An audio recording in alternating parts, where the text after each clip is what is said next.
In this interview, we hear from Jamie Shah, G2 president of family-owned Chem-Impex and an adjunct faculty member at the University of Chicago Booth School of Business. She's back on the pod to talk about her latest For What It's Worth column, which tackles what she calls hat switching, the different roles family members juggle when they're an owner, an executive, a board member, and a family member all at once, sometimes in the same conversation. Jamie explains why naming the hat you're wearing out loud can diffuse tension and why she sees wearing multiple hats as a strength rather than a liability.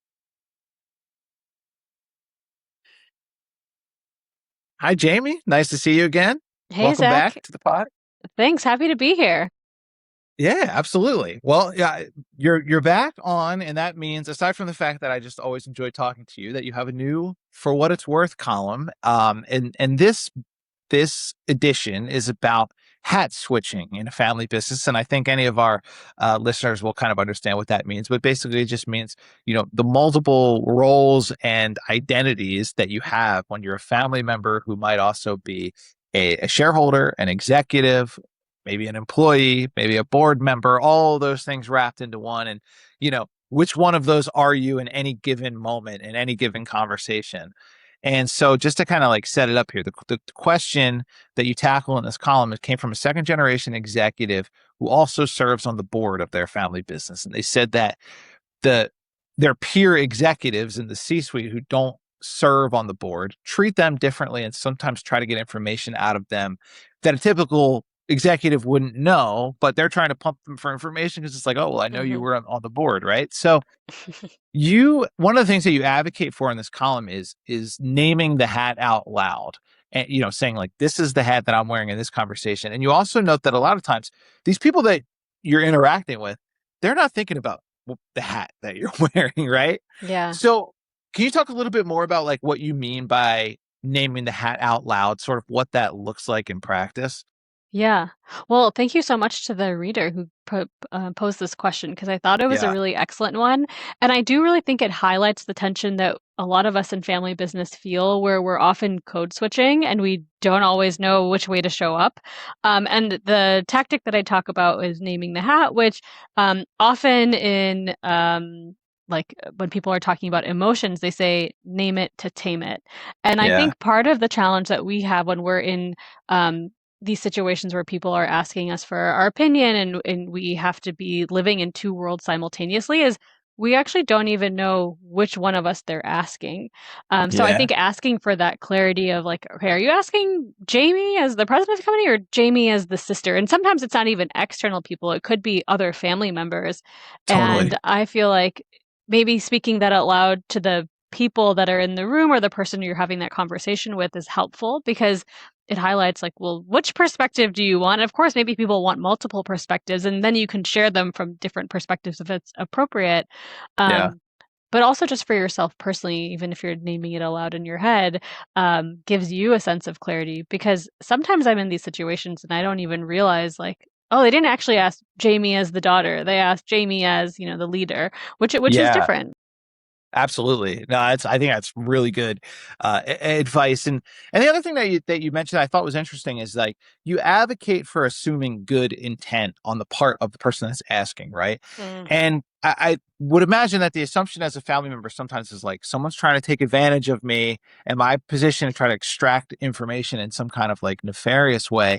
That's not always the case though, right? So like what else could cause somebody to sort of try to circumvent the formal channels to get information that they don't have from you as a family member? Yeah. Like what other reasons you're asking? What other reasons that aren't necessarily Nefarious, yeah. nefarious or, yeah. Yeah. I think it comes down to just trust. Like everybody Yeah. wants to know, am I in good hands? Like, should I be worried? Is my job on the line here? I think they're looking for a sense of being put at ease. They're looking for a sense of security. And I think all of those things are actually really innocent. They're not actually mean intentioned or ill willed at all. And it's really easy for us to kind of restate that in a way that is negative. But I do feel like sometimes in our role as a family member, even not as a business leader, is to just provide a sense of comfort to people. Yeah.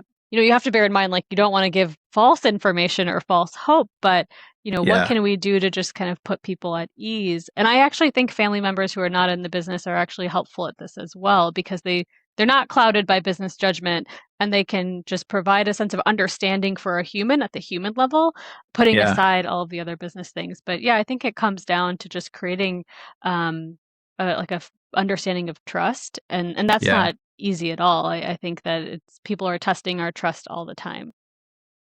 You also mentioned in the article that like when people are coming to you seeking information, sometimes it's a sign that there's an information gap that should be fixed by the company, right? Or there's a Right. transparency issue that maybe could be addressed. Like, hey, maybe we should be giving this Right. information to people so they're not in the dark, right?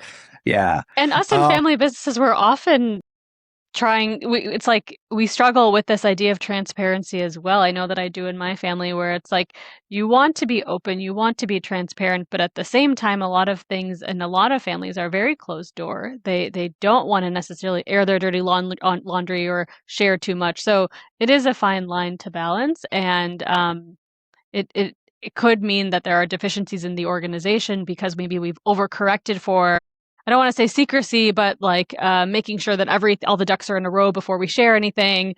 That perhaps there are ways to make people aware in different ways earlier. yeah, absolutely. And then my last question, because I thought this was an interesting point too. You note that in a well functioning family enterprise, having family members wear multiple hats is actually like a feature and it's not a bug. And so, what's the positive aspect of having these sort of like multiple identities, I guess, Yeah. when you're in a family business? Perhaps that's me being a true optimist because at the end of the day, like, it's not like I can get rid of the fact that I'm a family member, or I mean, I could choose to leave the Right. business, but if you really do love what you're doing, it's not as easier said than done.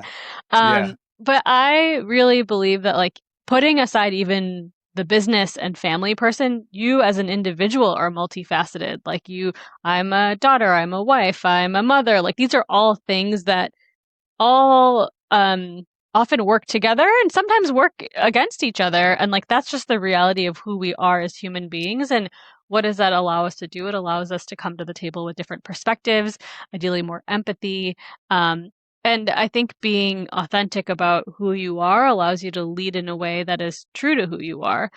So I think it's, in my mind, there's none of it's going to go away, so I might as well embrace it as embrace it as a strength and not a weakness. Absolutely. No, but I think that makes a lot of sense. And yeah, you do bring different aspects of yourself to all the different roles that you play. And I think that is a healthy thing. So, no, Yeah. that's excellent. Well, we don't want to give away the whole article, right? Right. Because we Yeah, you want people gotta to check read it out. it. Yeah. And if anybody has another question, we're always taking new questions, and it's really interesting to see what's top of mind for people. Absolutely. Yeah, I love it. It's been really fun. So yeah, fire away with your questions. Check out the article. It's live on familybusinessmagazine.com right now. It's called the Mastering the Hat Trick, the Family Business Hat Trick. And it will also be in the July-August print issue, which should be arriving on your doorstep any day now. So Jamie, thank you as always for hopping on, and can't wait to chat about the next one. My pleasure.